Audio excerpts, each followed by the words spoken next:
Guys, Forbidden Door is nearly upon us. This was the go-home show, AEW Dynamite, that we had this week.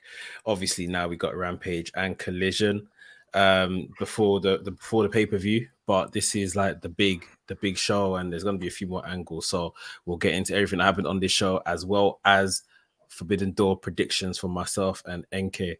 But yeah, we'll do intros. What's up, people? It's your boy Mekz, the WrestleManiac, if you will. Right here for Revolution Radio Duty. I'm alongside my co-host. Yo, people, it's your boy NK, aka the man that hour too sweet to be sour, aka the Hood Japanese correspondent, aka the CEO, the president, the commissioner, the TDM. We are locked in at Revolution Radio. Yeah, man, it's TDM season. Man, for sure, it's TDM season, man. TDM season. Yeah, we had a good Dynamite. What's your opinion on Dynamite as a whole, leading in? I was kind of down on this Dynamite. I can't lie. I don't think it was as good as last week. I thought it was very meh, to be honest. That's my honest opinion on Dynamite. I was very just meh. I felt the show was okay. Like, I felt it was all right. I felt like, a lot of the matches that, like we were saying just before we started, some of the matches that got made just don't live up to what this super card almost should be in it. Like, it's just like now we're at this point of getting more people on the pay-per-view card, trying to get more people involved and all that kind of stuff. So yeah, at times I felt like, oh, come on, like this isn't the outcome that we want at this point. But the pay-per-view will bang, as we know. So yeah, what we're going to do today, we're going to touch on some of the key points of what happened at Dynamite, just so it leaves us with some time to, give our predictions, because we plan to do predictions for the Forbidden Door card. Matches are literally just being added and added and added. For those of you that haven't seen the Rampage spoilers, some matches have been added since then as well. So sorry if we're going to spoil it for you, but we'll talk about some of those as well. Big up Nabil in the chat. Nabil says, this Dynamite felt like I watched 2 episodes of Rampage back to back. Yeah, I hear it. I honestly hear it. That's the stark, difference from the general feeling of coming out of Dynamite last week. But sure. Maybe they blew their casket last week, and it's just like, right, let's just get to the pay-per-view at this point. So yeah, we're going to get into it. Guys, hit the like button, hit the subscribe button as well if you're new here. And we'll start at the top of the show, where it had kicked off with the Hardys tag match with the Guns. And, without getting too much into that, we basically saw that Bullet Club Gold came to make the save, help the Guns get the win over the Hardys. So we can clearly see there's some type of alliance there. And then we saw, FTR come out to try and even up the score and all of that. And it was almost like a little version of what we ended Dynamite with last week, with the man them coming out, this, that, and the other to make the save. Remind me, who else came out at this point? For the opening segment? Yeah. FTR, the Guns, and obviously Punk himself, right? Yeah, and then so eventually Punk came out. And what was your reaction when you saw Punk run out on Dynamite? I kind of saw where the segment was going, but I expected music. When his music didn't hit, I was like, oh, like. But when I saw him on, because obviously I'd seen the reports that Omega wouldn't be on the show, so I was like, okay. And then I saw, obviously, as soon as FTR got involved, I was like, yeah, they're probably gonna have Punk come out. I didn't mind seeing Punk, but I I just saw him on Collision, so it's like literally like a couple. Well, it feels like a couple of days ago for me, but yeah, I just saw him on Collision. So seeing him on Dynamite, especially now we're building the Forbidden Door, and at the time we didn't have any relevant angle to Forbidden Door. I was like, this could have been saved for Saturday. Yeah, this could have been saved for Saturday, but. Yeah, big up Sam in the chat. He's just reminded us Ricky Starks that also came out. Yeah, that's it. So yeah, Punk cut a promo. He basically was saying that that he's had enough of these guys running around. He's been watching them since before he came back. That he shouldn't even be here. He's a Collision guy, which I don't know what that means because they haven't announced there's any kind of brand split or anything like that. But obviously we've heard the reports, we've seen rumors and all that kind of thing. And they've set up a 8-man tag for Collision, probably the main event, pretty much what we did last week, apart from it's going to be Bullet Club Gold and the Guns, if they are or aren't Bullet Club Gold, versus Punk, FTR, and Ricky Stark. I feel like this is, especially after last week's main event, is a bit of a tired main event to come and do again. I just think they just want. I think there's obviously a program between these guys. Yeah.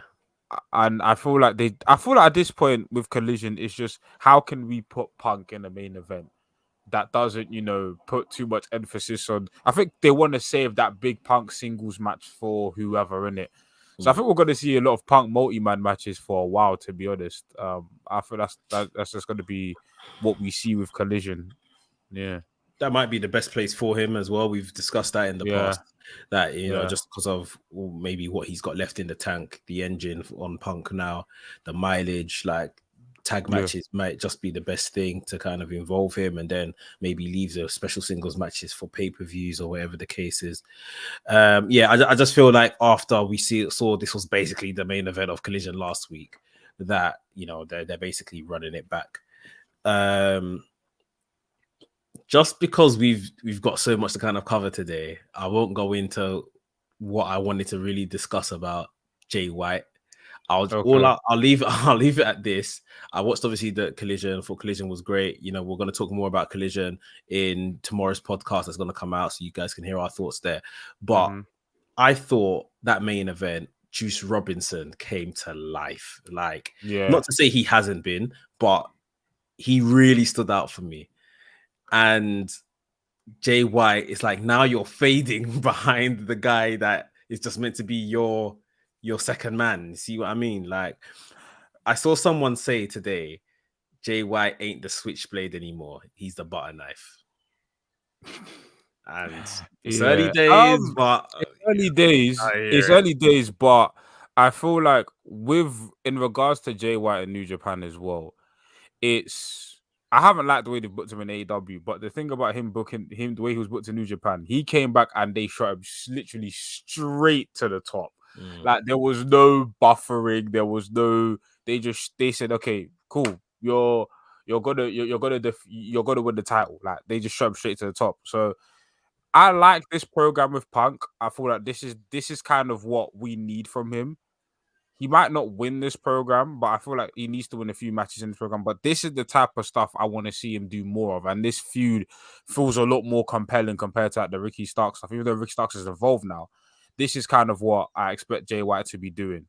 So for me, it's early days. Like I said, I would give it a whole calendar year. Because I remember we kind of said the same thing about Adam Cole when he first came. It was like, we don't know where Adam Cole's going. And then now Adam Cole seems to be in better hands. So we'll see. Yeah, that's fair. That's fair. Okay. But yeah, but see, Nabil says here that Collision main event for Saturday stinks. It's the same as what we saw last week. Literally, they've taken out Samoa Joe, they've added the Guns, they've added Ricky Starks. It's the same thing. Not the best, but yeah. And Psycho Walker, big up for joining. He says Bullet Club in New Japan, Impact, and AEW. Represented all over the place right now. Cool. Moving on, we had this what do they call it? This like the concourse match or whatever it was. Oh yeah, concession stand match or something like that. Concession stand brawl. You know what? I thought this was so much fun. I thought this was really, really good. I was actually disappointed that they worked their way to the ring and then they just turned into like a regular match and stuff. I wanted them to stay up there. It gave me proper like Attitude Era vibes. But yeah, in the end, we saw Mark Briscoe get the win. I'm pretty sure I saw Jeff Jarrett say something like, if he loses to Mark Briscoe, he's never wrestling in AEW again. It was something like that, because you know, it's just Jeff being Carney Jeff, Yeah. in it. Like, Yeah. it's just he's just selling the match. Yeah. But yeah, what did you think of this match? I thought I was very in and out of Dynamite. So like when I saw the match, I was like, what's going on here? But I was like, oh, it's a concession, something. And then once I accepted the match for what it was, I kind of got into it. But yeah, I think it was a fun time. It was a fun time. Nothing to ride home about, but like it was just a fun match, innit? And yeah, if this is what Mark Briscoe is going to be doing in AEW, I don't mind. Jeff Jarrett's always entertaining, and yeah, man, like, it was fun. It was a fun time. When the Lucha Bros came out, that was random. I was like, huh? But I guess it's like Ring of Honor, heritage. Heritage. So yeah. Next up, we had a I think this is when we had the backstage promo. The Blackpool Combat Club chilling with Takeshita, Don Callis, John Moxley here putting over Takeshita, tall, dark, and sexy, and Takeshita just standing there, best stoic in his leather jacket. He just basically put over that they're gonna have it's like a 5-on-5 match, and told the Elite to basically go and find whoever their remaining mandem are. And Danielson said that he's going to call out Okada because Okada has no showed so far and he's a coward and all the things. We had a 6-man tag: Chris Jericho, Sammy Guevara, and Minoru Suzuki going up against Dante Martin, AR Fox, and Action Andretti. This was a fun match. Obviously, we got the conflicts between Jericho and Sammy Guevara going on. But yeah, this was a nice little showing from all the guys involved. The post-match segment saw Jericho take to the mic, and he basically said that Sting is a whore. He goes anywhere for the highest bidder. Sting eventually came out with Darby Allin, very jovial, hand around Jericho, like, why are you so uptight and everything like that. Kind of just mocking him, which was pretty funny to see. And the gauntlet was laid out that there was going to be a 6-man tag at Forbidden Door. So it's going to be Jericho, Sammy Guevara, and who? Suzuki. Versus Darby, Sting, and a person of their choice, which they're going to reveal on Collision. They did say that the person is someone that has a lot of history with Chris Jericho. My mind immediately went to Naito. Same. Okay, you think it's Naito as well? I don't think it's Naito for some reason. I've heard. I don't think they're gonna. I think it should be Naito, but I don't think they're gonna do Naito. I don't know. Who do you think they're gonna do then? I have no idea. I have no idea, because I've heard reports that Naito might be in Mexico that week, but to be Mexico's not that far from Canada, so I don't know. It's that side of the world, yeah. Yeah, it's that side of the world, so I don't know. But it should be Naito. Like when I think of Chris Jericho rivalries in New Japan, it was Naito. Like, he was feuding with Naito for ages. So and he's the only one that's free. So Kenny's occupied, you know what I'm saying? Tanahashi's occupied. So to me, it has to be Naito, which will be good because we need some LIJ representation. But I can't lie, man. I wanted to see more. Like, I feel like the team of Sammy Guevara, Jericho, and Suzuki we saw that team literally last year. So we did. We saw that team last year. So it's literally copy and paste. And for me, it's like, I understand, like, we're not gonna get I understood that we're gonna get bare multi-mans on this card just to like feasibly fit everyone in. Yeah. But it's literally like the same variations of teams that we saw last year. So and obviously it might even so for me, I don't know, for me, you could have done Jericho, Sammy Guevara, and someone else, because it could have been anyone. It could have been like Desperado, Tai Chi, somebody else other than Suzuki. I feel like Suzuki's great and maybe deserves to be on the card, but not the exact same team again. Like, there's better other man to use, man. There's other people, yeah. SDK08 says should be Naito. It should be. Nabil says right back. Shingo teamed with Sting and Darby last year. So he thinks it'll be Shingo. SDK08 says Shingo hasn't got history with Jericho though. No. Which is true. And to be fair, this year there isn't that many multi-mans. I feel that there is. There's still a lot. Compared to remember Mekz, compared to last year, there's a way more multi-mans. It's true. Because literally, there was literally every other match was a multi-man. We've got way more singles matches this year than multi-mans, but it just feels like the multi-mans are still a bit meaningless. Yeah. That's what the issue is. Yeah. I think I heard, I was listening to somebody this morning. I think someone said that Shingo tweeted that he's not been like hit up to come. So that's disgraceful. It could be kayfabe, he could be lying, but yeah. I was thinking maybe Hiromu to maybe spout something between Hiromu and Darby eventually. Yeah, I feel like that's why I'm disappointed, because it's like we need to get to that. There's a match to be made right there, and we know TK is not gonna send like Darby to the best of Super Juniors because that schedule, he doesn't want to send his talent out there. Like TK is not gonna send like the big dogs out there for 30 days. Yeah, he's not gonna do that. So, but I feel like Forbidden Door is the perfect place where you could be like, okay, like Darby versus Roman, we can do it now. And I would have, I don't know, but I get it. I get why you do a multi-man match, because you need Jericho. There's certain names you just have to have on the card by quota. You can't, especially in Canada, you can't have a card without Jericho. So I guess it's just Suzuki for me. It's just Suzuki. Like if you had just changed Suzuki to somebody else, I would have been a lot more like receptive, because it just feels like copy and paste from last year. So, yeah. I think the best thing they can do at this point is that sixth man is Naito. Yes. And then we go from there. If it's not Naito, it's not Shingo, and they pick someone else. At like best, Hiromu or someone. They need to excite that live crowd now, because the crowd booed when Darby said he will tell you on Collision. Obviously, the live crowd want to know right now who it is, and you've teased it as well, so it better be worth it. Exactly that. Right, we saw backstage Tony Schiavone was with RJ City. They got a tombola there. They're doing like a lottery draw of this blind tag tournament that they're gonna do. So I'm not a TNA person. I've watched back TNA in retrospect. I know TNA done this at some point, but I wasn't kind of too. Again, it was all kind of foggy in my memory. I thought it was going to be literally like tag teams like being pulled out, but it looks like they're pulling out singles competitors to tag with one another. Which is a bit interesting. We never knew who the first two names that came out was, but they both sold it like, okay, this is something. Following on from that segment, we had another backstage segment with the Elite, and they were saying that they're getting Eddie Kingston involved for their team. Eddie Kingston was like, I don't rate you, man. I don't respect you, man. I just don't like Claudio. So, he'll basically stand by their side for this time. He made reference to the death match. He said, I remember you guys nearly tried to kill me in the exploding death match and all of that. And later on, he was going to reveal who the fifth man was on their team.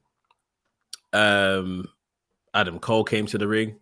Following that segment, Adam Cole was making reference to, I didn't lose to MJF, but at the same time, MJF didn't beat me. He was, right to do, run away from me and not add another 5 minutes to the match.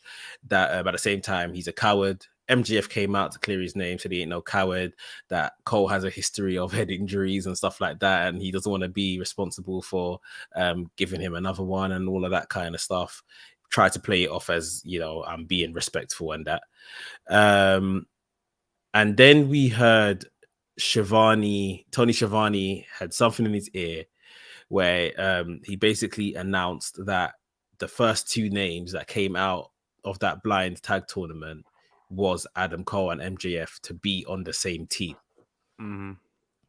Now, eventually this promo goes on, and there's some great bits in there, some great stuff. Tanahashi comes on screen and says MJF isn't a worthy champion. Adam Cole teases him for being a shook, being a coward. MJF effectively lets that get to him and accepts Tanahashi's challenge. So we are getting Tanahashi versus MJF at the pay-per-view. But let's talk about this blind tag tournament. These two being drawn together. Where do you think we're going with Adam Cole and MJF? I have no idea. And usually I'm not a fan of can they coexist storylines. Mm, But these two, I like it. I like yeah, it. Like I like it. And do you know why I like? I think in this context, because this is such a departure from the MJ formula. This feud has started out even the line where MJF said, "You want me to wrestle on a weekly basis?" killed me with that. Like That's a this kind of is sick pervert. yeah, like this is such a departure from like the typical stuff we've been getting with MJF, and I'm glad. So in this case, yes, you're removing an MJF cliche and putting in a wrestling cliche, but this cliche is completely different to what MJF is used to. So you know what? I'm all for it. I don't know. I feel like it's gonna be one of those storylines where they pick up a few wins here and there. And maybe they'll be like, oh, if these guys didn't hate each other so much, they'd be a great team or whatever. And then it will eventually collapse. I feel like this is good because you can keep this going for a long time, because the next pay-per-view after Forbidden Door is all in, all out, which to me is in August. So I mean, you've got like a month, and you can stretch out this can they coexist thing for a few weeks, and then they split up, do maybe 2 more weeks of promos, and then boom, we're in August. We're in all in time. So yeah, I feel like it's an interesting way to just stretch out the story, give the story a bit of legs in it. Yeah, I think it's very interesting. Like you said, it's the traditional can they coexist, but let's see the spin that they put on it. I think they already showed that these guys have something in common, with them both telling Shivani to shut up at the same time. So I think it's one of them ones where it's like, right, I don't want to be here with this guy, but it may take, if they have a first round tournament win, MJF might just think, hold on, like I can come round. I'm working with someone I've said I idolized. Yeah. We can both, get some wins here. I can walk around as a double champion potentially. I feel like before, like you're saying, before it will collapse, because it definitely will collapse. Maybe in a final, maybe they won't actually win the gold, but maybe MJF slyly starts coming around to the idea of having Adam Cole by his side, and maybe if he thinks, oh, if I get him on side as like a partner, at least he won't come after my world title, and we can hold tag gold together. So yeah, I feel like there's a lot of directions they can take with this. And just on the tournament as well, I'm seeing what Nabil said here. He saw a tweet saying Hangman and Omega should be drawn together. I think they really need to lean into this. The likes of Hangman and Omega, maybe even you see a Jungle Boy and a Luchasaurus be kind of brought back in, and it's like, oh, I don't really like this guy. You might see people that are actually tag Starks and Hobbs. Starks and Hobbs, yeah, like it's not the means to put them together, but just some other story they can tell, or like FTR Bald gets drawn with one of the guns or something like that, like something a bit random, or put together people that they actually want to fix back together, Keith Lee and Swerve. Do you know what this reminds me of? The Dusty Classic at NXT, where like you had a mixture of like homegrown, like just like traditional tag teams, and then randomized teams. I feel like some teams should be like they're like originals, like just the original tag teams, and then some people should just be random combinations. Be like we will never see in it. Just yeah. I'm for it. Like even like I say, Swerve and Keith Lee, I think they should use this opportunity to put them back together. Keith Lee comes to the dark side with Swerve, just so they are utilizing him. It's not like Swerve needs a heavy. I don't know why they think Swerve needs to be paired with people, but they can just make use of them together at the same time. But yeah, I'm interested to see how they're going to do this tournament. Will it look akin to the Owen Hart tournament, which we'll get onto in a second, or will they kind of phrase the tournament in a bit of a different way? We'll see. Swerve SDKO8 says Swerve and Keith, please, we're not starving. Listen, I don't like the Swerve mogul affiliate or embassy stuff. I don't think he needs them, man. I think they drag him down because on Ring of Honor, them man are studs. They win every single week. But in Dynamite, all they do is lose. And that means Swerve is hanging around with losers. Like, so I don't think he needs anyone next to him. But I'd rather just have one man, like a heavy, that's not going to wrestle much, if at all, like Keith Lee, because he ain't doing much right now, rather than just have a loser group next to him. But yeah, let's get on to this Owen Hart Foundation tournament. Super disappointed, man. I'm just reading out the matches from the men's lineup, and then I'll get to the women's bracket. So we got Punk versus Kojima, which is going to be at Forbidden Door.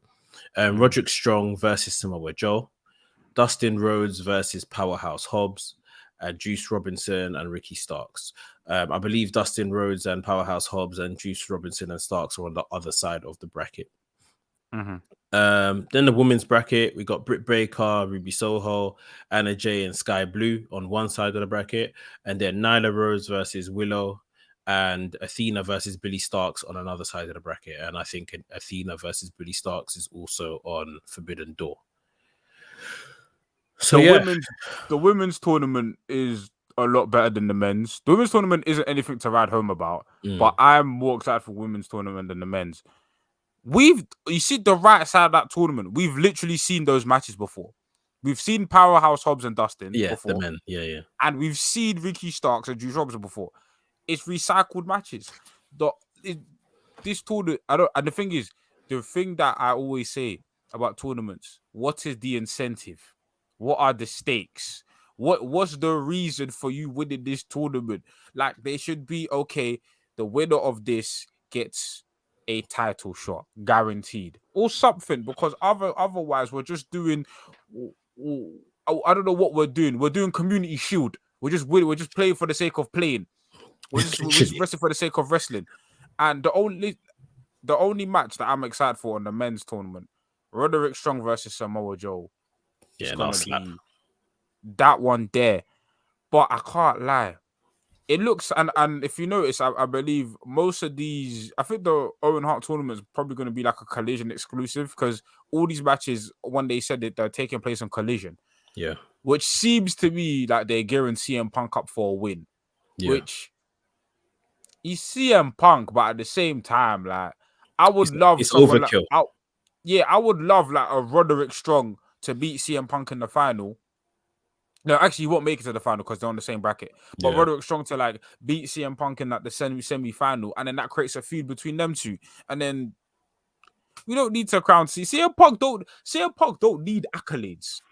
He's an accolade himself. Do you know what I'm saying? Like, he is Collision. We don't need to give him any more accolades. But in regards to the women now, listen, Willow Nightingale supremacy all the way. I want her to win this. She's already New Japan strong champion, but I just feel like they are doing a good job with Willow now. I feel like they're putting her in good position. We're gonna get to like where she's in Forbidden Door, but I feel like they're doing a good job with Willow. Giving her this will be like, do you know what? I'm not the women's champion yet, but I will be up there. But they've got people like Athena. Obviously, Athena's ROH champion. They've got Billy Starks. They're very invested in Sky Blue. One day we need to have a conversation about Anna Jay though, because I had high hopes for her, and now it just seems like what is going on? We've been fair, but we've been like, let's say we've been like critical of like the progression of people like Jade Cargill and stuff like that. Anna Jay. Listen, it's Forbidden Door time, so you can't get into it now, but discussions need to be had. Some very uncomfortable conversations need to be had. Tis true. Just my thoughts on the men's bracket. I mean, the one thing they did this year, which they took forever to do last year, was just show us the brackets. Yes. So we have seen the brackets fast out of the gate. We know when these matches are taking place. Cool, nice, thank you. But it's no real level of interest. How do these people get selected? Why are these the 8 that are going into the tournament? I'm not sure we necessarily need that information, But at the same time, I know regardless of any tournament I'm generally watching, that's the question I'm asking. Whether it's WWE, New Japan, whomsoever, it's just like, why these 8 or however many people? This is who it is. You see what I mean? For name value in the tournament, CM Punk is head and shoulders, torso and legs above anybody else. So I don't blame anyone in thinking CM Punk is going to win this. My only hope is that Ricky Starks might. Punk has said in the past, Ricky Starks is someone he wants to work with. Ricky Starks is on the other side of the bracket. Obviously, he's working with Ricky Starks now in the program that they're in. So, it could lead to a CM Punk Ricky Starks final. Maybe Punk lies down for Ricky Starks. Who knows? Where's Jay White? Jay White could have been this. No, listen, giving Jay White the Owen would have been the excellent, just okay. A good start. Yeah. Oh, it would have been like, okay, cool. That's what they did. Again, they did it with Adam Cole. When we were like, what's Adam Cole? Okay, they gave him the Owen. To be fair, the Owen that year was a mess. But I feel like if you'd put like just a Jay White here, you put like a Ricky Starks is a good name there, but you put just people that are kind of on like the fringes. They're not really doing much right now, but we see stuff for. Put a Swerve, put a Keith Lee, like that's it. Yeah, Dustin Rhodes. This is retirement tax, retirement tour tax. That's it. Come on, like Dustin Rhodes. Could have put a young Miro. What's me like? There's man them there. Like I know man them can't do everything. I know like everyone can't be on the tournament if you're doing it, and I'm glad it's a shorter tournament. But come on, there's babyface and heel dynamics that you could just throw in. Tournaments are your excuses to make big matches for no reason.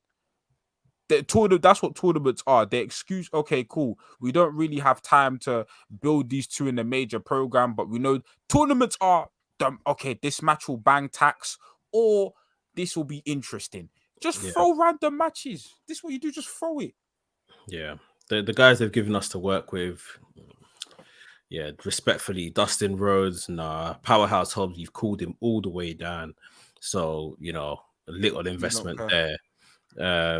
Kojima, even respectfully, you just went and pulled anyone from Japan, and you could have pulled someone from Japan that we would have been looking forward to, especially because it's at Forbidden Door.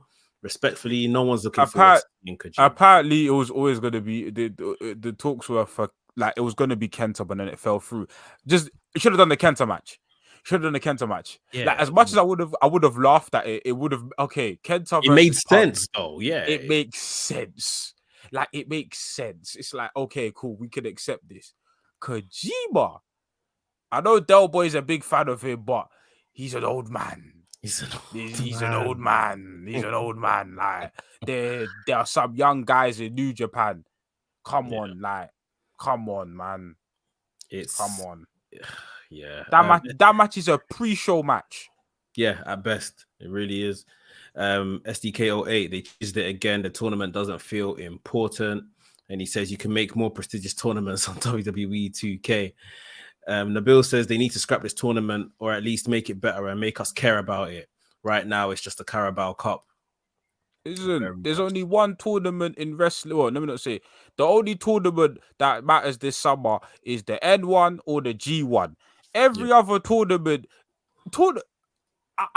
I'm attributing it to Western promotions because they can't get it right. AEW can't get it right. The King of the Ring hasn't been done right in years. What's these Western companies when it comes to tournaments? Floppage. Just floppage. They don't know what they're doing. I think whether I've heard this elsewhere or maybe Earl said it to me that he thinks it's a thing with how they have to book TV that people don't necessarily care about something week to week and progressive like that. I don't know who those people are because I would definitely love a tournament on TV. I feel like it's easy to feel and Raw's easy TV, man. It's like, AEW could easily have that and blend it in with other stuff. They got 2 shows now. I really think like they shat the bed with this one. Bro, tournaments are easy. Even forget the Owen. Just number 1 contenderships, man. Bring that back. Yeah. Bring back like the days where I want the title. No, I want the title. okay, let's set up a match. You two versus each other. Next person is immediately getting a title. Oh, sure. Simple things. Yeah. Yeah. Not everything needs to be a 10-minute promo, babyface, heel. Like sometimes let the champion be elsewhere and let the story be by the contenders. We've been bagged. Del Boy. He said, hey man, the old man talk is air. You see, I told you, I knew it. I knew Del was gonna crawl out somewhere and be like, we've been bagged. Let's run away. We've spoken about this tournament for too long anyway. Let's move on to the next part of the show. We saw the tag match that was promised as of last week. Yeah. Shibata and Orange Cassidy versus Daniel Garcia and Zack Sabre Jr. Very, very fun match. Probably my match of the night. I really enjoyed this. That and the TBS match we'll talk about in a bit. I felt bad for you when they announced that this was going to be a fatal four-way. Yeah. And not so much, obviously, the Zack Sabre Jr. Orange Cassidy match that we thought. Obviously, I still think this match is going to be class. This match is going to be a lot of fun, but no singles match. What did you think? You know what? When I put this on the Discord that night, when in midway through the match, I said, "Oh, they're setting up a fatal four-way." I could see it. They set up a fatal four-way.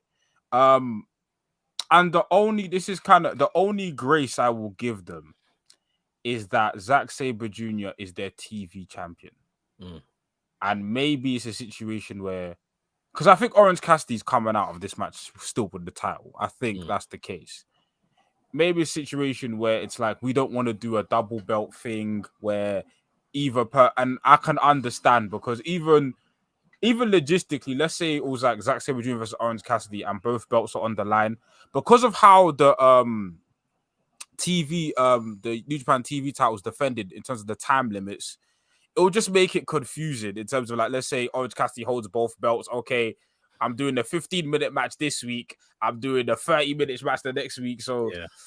But they avoided it. They avoided it with Tony Storm and Willow Nightingale.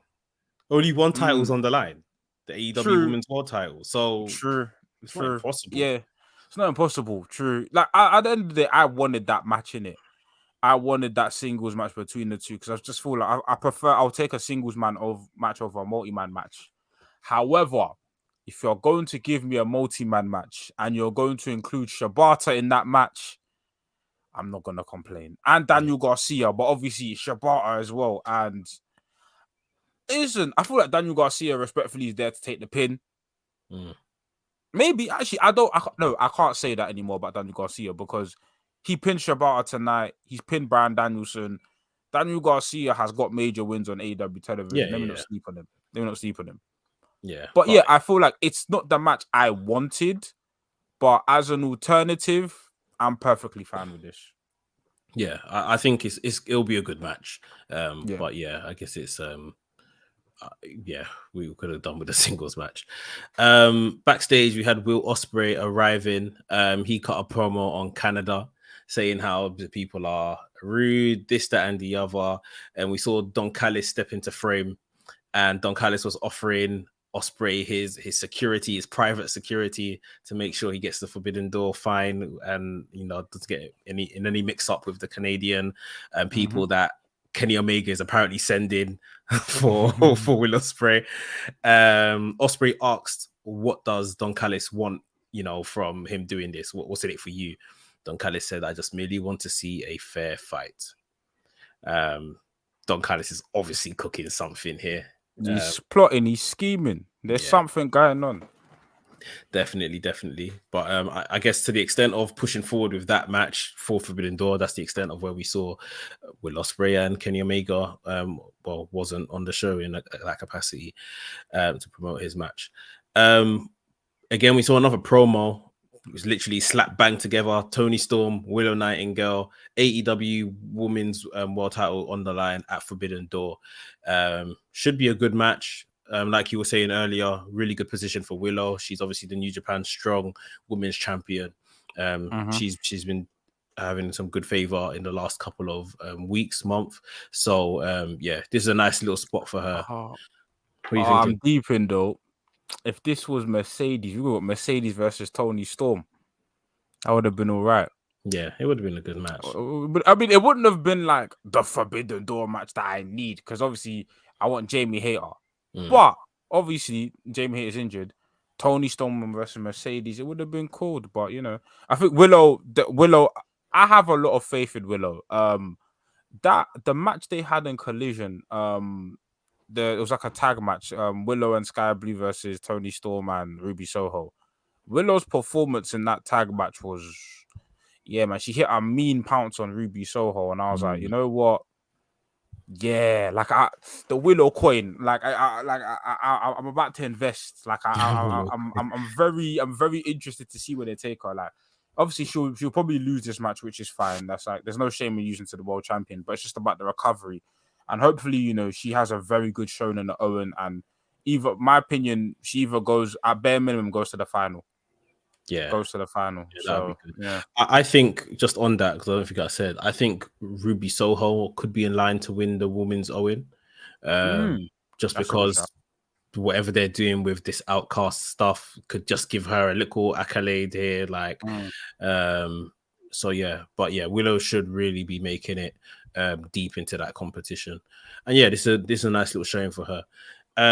Onto the I guess de facto main event of this show, the TBS title was on the line. Taya Valkyrie versus Chris Statlander. I thought this match was good. Statlander, since she's come, she's literally, it's very hard. I don't want to be poo-pooing Jade in it, but like she's already given this belt like a new lease of life. Yeah. She's just doing stuff in this match where I'm just thinking, again, I don't want to, respectfully, we were deprived of when Jade was champion, in it. Decent stretches of matches as well. Obviously, a lot of her matches were squash matches. And I feel that she's just really getting over. Obviously, she's doing the the sign language stuff as well, which helps kind of unlock a new market and show support for people that need that. Like it's just a whole new approach. She feels different. She's rejuvenated this division. Taya Valkyrie here was a good little hill for her to kind of go up against and defeat. We'll see. She might just keep getting random competitors against her for the title. But I thought this is good stuff, man. I'm liking the TBS title direction at the minute.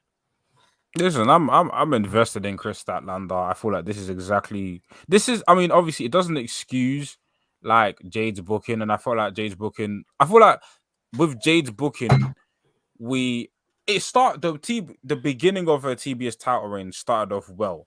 Yeah, I think the TBS title reign would have ended a lot sooner had Chris Statlander been available earlier. But obviously, that still doesn't excuse like what happened afterwards. But I feel like with Jade, you got to give her a bit of grace in regards to like, okay, cool.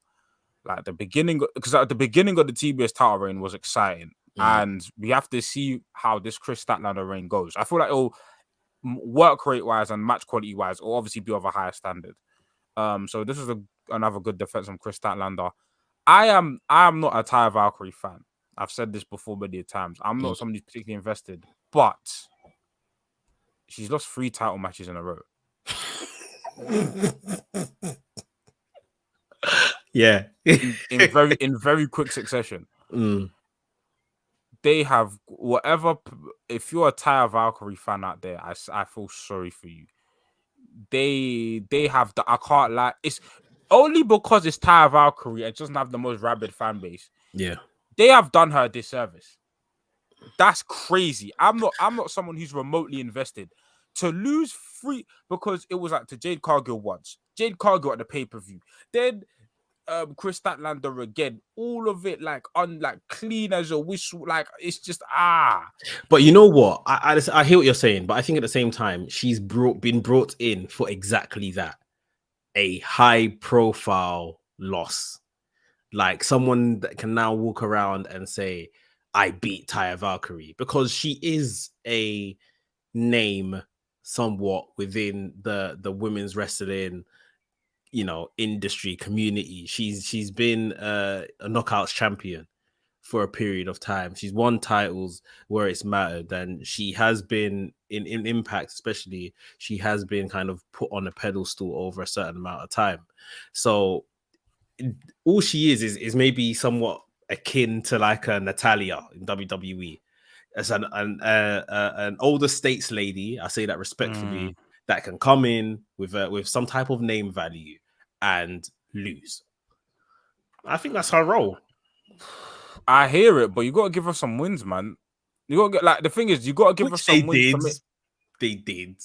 It was some squash. Yeah, I don't know, man. I don't know. Something, just something. The thing is, the problem with I would say like the AEW Women's Division, right? And I think it just AEW Women's Division specifically is like there's the top people, there's the TBS champion, there's everyone else. And there's people who are like, there's people like Riho who could be in that, you know, okay, you're a credible opponent that can take loss, but they're not featured on TV enough. Yeah. So what you have in the division is that you have obviously like the top stars, like obviously the Outcasts are out there, Britt Baker, Jamie Hayter, so on and so forth. And then you have like whoever is the designated TBS champion. And then you just have a bunch of people who are just like, yeah, you're there to eat a pin. And I can see that they've invested in Sky Blue. They're trying to build Sky Blue. Yeah. But it's just, for me, it's just like outside of that upper echelon of women, it's like I don't care about the division as a whole. And it's weird because we always say stuff about women's division. The women's division hasn't been particularly bad. I just haven't cared that much. Like I think it's gone beyond the point of like, okay, this is just like terrible trash booking. I just think, I don't know, it feels stagnant. It just feels like, I don't know, there's not much going on. I think that main event scene that you speak of was on a upwards trajectory when Jamie Hayter took the title, was defending it on TV and all that kind of thing. The TBS was obviously still a bit stagnant because of, you know, hampered by the streak and hampered by, like you said, Statlander wasn't around.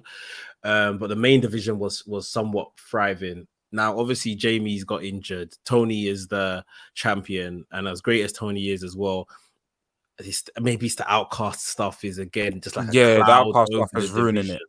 it. Yeah, so there's just a lot of things that just aren't falling into place right now for the women's division. A lot of good stuff is happening, but I feel like it's just like the minute something great happens over here, we've got to put out a fire over here, and then once we put out this fire over here, another fire starts over here, whether that's injuries, bad booking, like whatever. So yeah, we're kind of chasing our tails right now with the women's division here. Yeah, hopefully they can sort it relatively soon.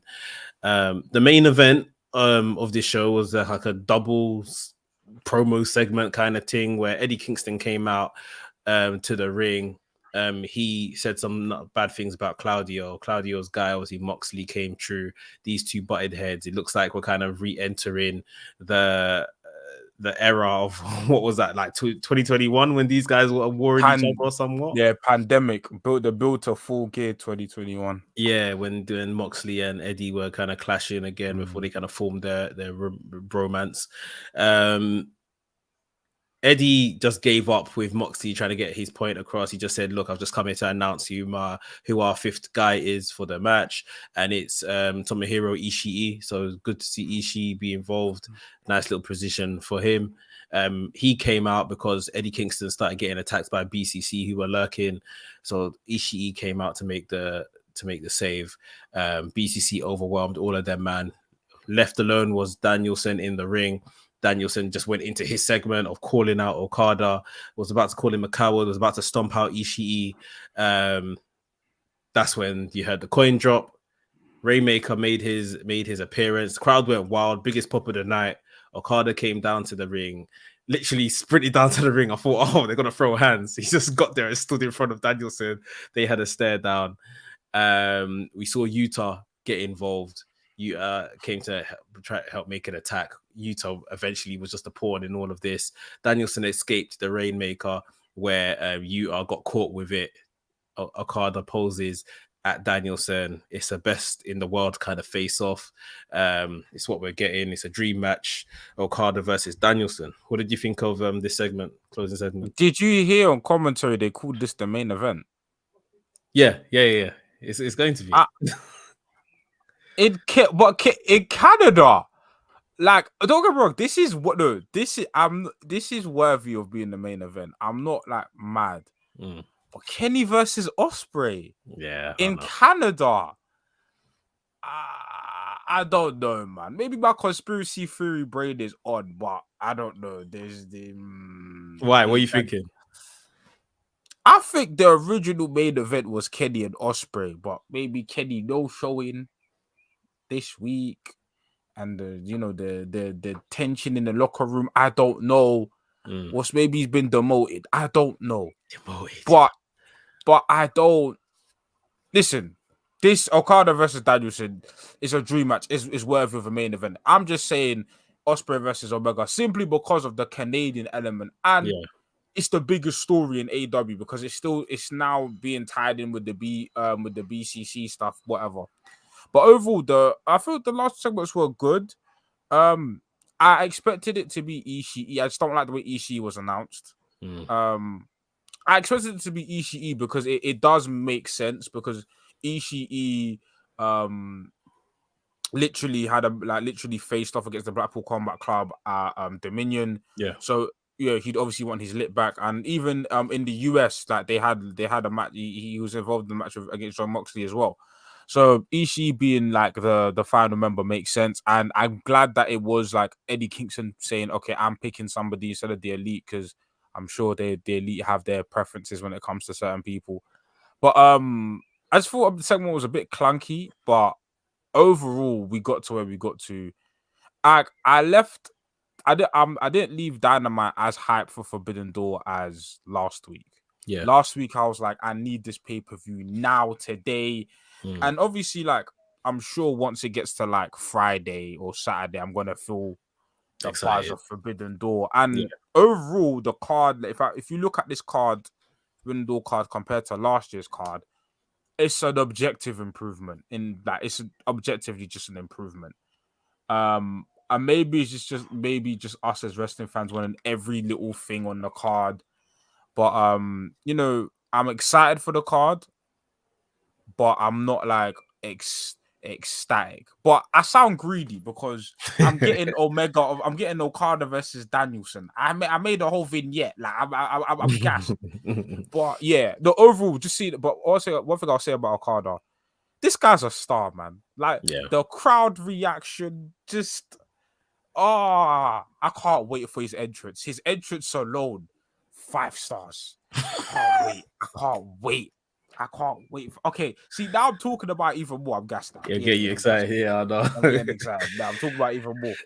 All right. Well, you talk about the match card. I've pulled it up here on Wikipedia. So if it's incorrect, don't shoot me. This is what Wikipedia says.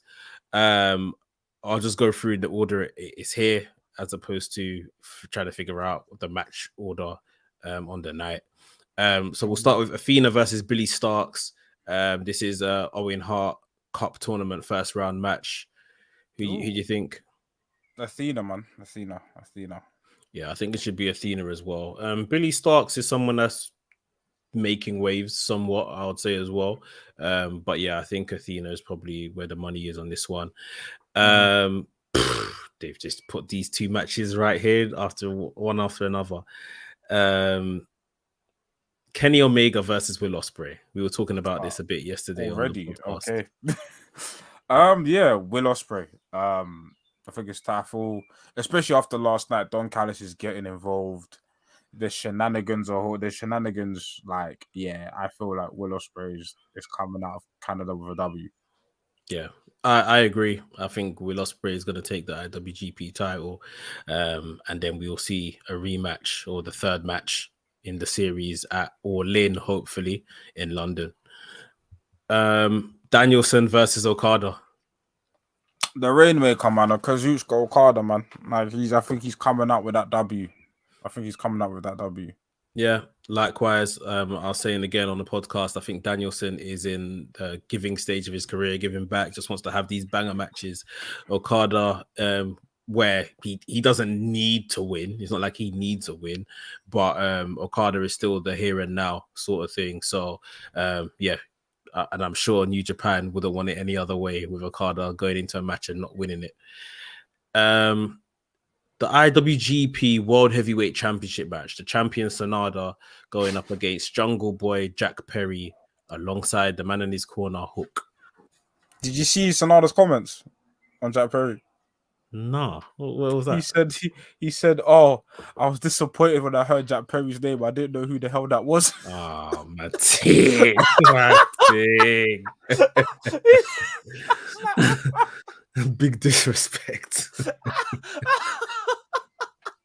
Well, maybe that comment contributes to the heel turn, the eventual heel turn, the disrespect. Yeah. I think Sonada wins. Yeah, I think Sonada wins.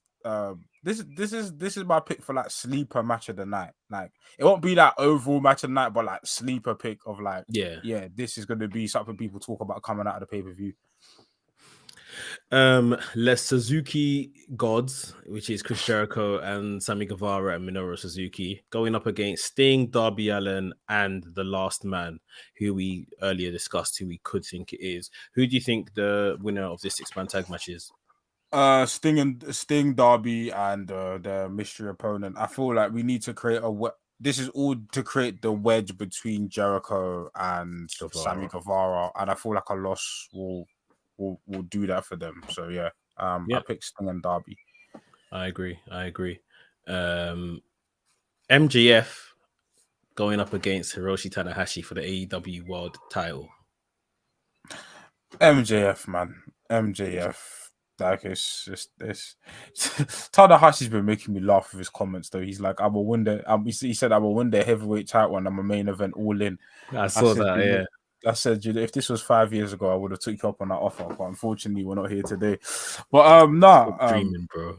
Yeah, I can't lie. You're moving like he's moving like his mentor Muto, just wrestling. Yeah. MJF for sure, man. MJF to retain, and then I think he comes out and makes jokes that he beat the ace of this promotion. Oh yeah, the New Japan slander is gonna continue for a long time. Yeah. We got a 10-man tag match: Blackpool Combat Club, Moxley Yuta, and Claudio Castagnoli with Takeshita and Shota Umino, which I was great to hear him he get announced, versus the Elite, Hangman Adam Page, Matt Jackson, Nick Jackson, Eddie Kingston, and Ishii. Who's winning? It could go either way, to be honest. But so okay, where are we? Who won Anarchy in the Arena? Blackpool Combat Club. Okay, but then the Elite, the Hung Bucks beat Claudio, BCC in it. So it could go either. But I'd say the Elite are due a pay-per-view win in it. So yeah, I think the Elite, especially if I predict Omega to lose in the main event, then I think the Elite, because I feel like, you know what, not to say the Elite haven't been holding it down, but they need to hold it down, because it feels like without Omega they ain't been holding it down. So Hangman Bucks, hold it down, but hold it down. It feels like they've, even with that win you just said, obviously the Hung Bucks won. I just remembered, they did win. Like it feels like they've been struggling ever since they dropped their trios titles, really. Like but yeah, okay. We have an Owen Hart Cup tournament first round match: CM Punk versus Kojima. Who's gonna win that one? Philip Brooks, of course. I will laugh if CM Punk loses, but it will never happen. Not to Kojima, but no, CM Punk, man, he's gonna advance in the tournament. This match better not go over 10 minutes. I'm being dead serious. Like 10 minutes. Give it 8 and done, man. Done. Yeah. The 4-way match for the AEW International Championship: Orange Cassidy, the champion, defending against Zack Sabre Jr., Katsuri Shibata, and Daniel Garcia. Cassidy to retain? Cassidy to retain. Yeah, Cassidy to retain. Yep. We've got the women's world title, AEW women's world title match. Tony Storm defending against Willow Nightingale. Tony to retain. Yeah, I got Tony to retain. And this match was apparently announced on Rampage. So if no one wants to know, this is your spoiler alert warning. You can shut off now or pause what I'm about to say. Adam Cole versus Tom Lawler, which I'm happy to see Tom Lawler get this spot. I think Tom Lawler is a great wrestler. But for me, Adam Cole win. Yeah, Adam Cole. Wait, so there's no Bullet Club representation on this show? That's crazy. As in Bullet Club Gold or just Bullet Club in general? Bullet Club in general. There's no representation for them. I would have loved to see especially a young Gabriel Kidd, a young Alex Coughlin, a young Clark Connors. Clark Connors had a great performance. He had a match last year. Yeah, great performance. But I get why MJF. I'm deep in it. MJF has been kind of poo-pooing on the Japanese, so it makes sense of all to hire. If he's gonna hire someone from New Japan, he's gonna hire a Gaijin. So it's in character. I think Tom Lawler versus Adam Cole will be a good match. I'm not that highest on Tom Lawler, to be honest, but I think it'll be a good match. Adam Cole to win. You need to keep him strong. So yeah. Just to finish up by running through you guys' comments, Nabil says, I thought Ospreay Omega would main event because I have a prediction that Forbidden Door is where Ibushi debuts. Yeah, if you're gonna do that segment with Ibushi, it has to main event. Like you can't. What if they do the thing where they put Ospreay Omega on first? No. Because it's all downhill from there. Like you set the bar so high that everything it needs to be New Japan classics where the last two. So you think double main eventing then? Double main eventing, man. You can't. Yeah, you can't. Maybe Ibushi can still come out then. Yeah, maybe. But I can't like if you have that match first. There's gonna be a rough pay-per-view. Serio. Delboy says, I'm just happy Okada is having a singles match. For those who have been sleeping and don't know who Okada is, your eyes will shine. Yes. And this is why, this is why I say this card is a vast improvement over last year, because Okada was in the obviously multi-man match last year. Yeah. Which obviously the multi-man match wasn't bad, but it's not the true showcase of Okada's abilities. And the thing is, now that I'm thinking about it as well, this match going on as the main event will probably be allocated the most time. And that's what we need.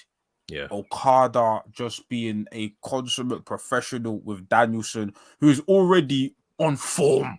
Yeah. You know what I'm saying? This ain't like, Danielson's been on form this year. Okada's been on form. Okada's Okada. So I expect high grade. Danielson's been wrestling less, but it's benefited him. Yes, he's looking after himself in getting these latter stages, if you like, and what he's giving us in return is bangers when he is in the ring. Cycle Walker says Okada giving the Rainmaker in Chuck Taylor's to former Chaos member Wheeler Yuta. Oh yeah, he was a Chaos member. Yeah. Cycle Walker says, which match do you think will get more than 5 stars? Omega Ospreay. Yeah. I feel Uncle Dave likes Omega and the Omega Ospreay dynamic. Yeah, he likes the dynamic. I feel like he'll give Okada Danielson 5 stars, but that Omega Ospreay he might give 5.5 or 6 or rare. So yeah. Nabil says, do you think we'll ever get a world title change on a Forbidden Door show? Yes. We should. Yes. If it depends on where Ospreay signs. If Ospreay is still a New Japan talent next year, I can see a title change happening. Or, no, here are the two prime, at least from the New Japan side, knowing Tony Khan, Tony Khan loves Okada. Yeah, he loves him. Loves him. We saw the hug at the press conference. I could see Tony Khan allowing Okada to have his championship. I can see that. On the New Japan end, I don't know who New Japan would feel. Maybe someone like John Moxley, a Kenny Omega, people that have worked there before. That's who I see New Japan feeling comfortable with holding their title. It's gonna be the biggest of names. It's gonna be the marquee of marquee names. Yeah. So we're not gonna get a Darby Allin, respectfully. We're not gonna get that. We're gonna get the big dogs of the big dogs taking the title. I think. Do you know what? I think it'll be Moxley. I think at a Forbidden Door, we'll see Moxley take an IWGP Championship. I'm here for that. I'm so here for it. That's the one title he hasn't won. Yeah, I'm proper here for that. But it has to, I wouldn't want him to beat Sanada. Like, give him a proper, scout. Somebody. Give him Okada. Let him beat Okada for that title at Forbidden Door. Yeah. See the world shake. We'll finish up with this one. Knowledge says, I still think the Omega match will go last as it has the most potential for an angle after the match to close the show. I hope so, man. Big facts. Yeah, man. I hope so. Like you said, just talking about it kind of gets you in the mood for the pay-per-view, which is on Sunday.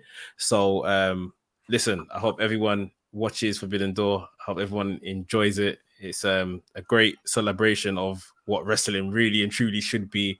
You're seeing your favorites all in one place, sort of thing. So, yeah, it's Champions League, man. It's the Champions League it's Champions League. This is Super League, in fact. Yeah, man. Back then when we were watching Sky Sports, we didn't see Messi until we went to ITV. We didn't see Messi until we saw ITV. That's what I'm saying. We're seeing Okada, only Forbidden Door. You know what I'm saying? If you don't watch La Liga, if you don't watch New Japan, this is Champions League. Yeah. It's Champions League night, man. Yeah, enjoy it. It's pretty much like I say, the festival of wrestling. So yeah, man. Yeah, it should be a good one. Appreciate everyone for tuning in, watching live. Everyone that's gonna watch it back. Like we're saying, I hope you enjoy Dynamite. Hope you enjoy Forbidden Door. We'll be back same time next week to discuss all the happenings from it as well. And of course, we'll talk about it on the podcast as well. So yeah, hit the like button if you haven't already. Subscribe to the channel if you're new here. And we will catch you in the next one. See you guys later. Enjoy the weekend.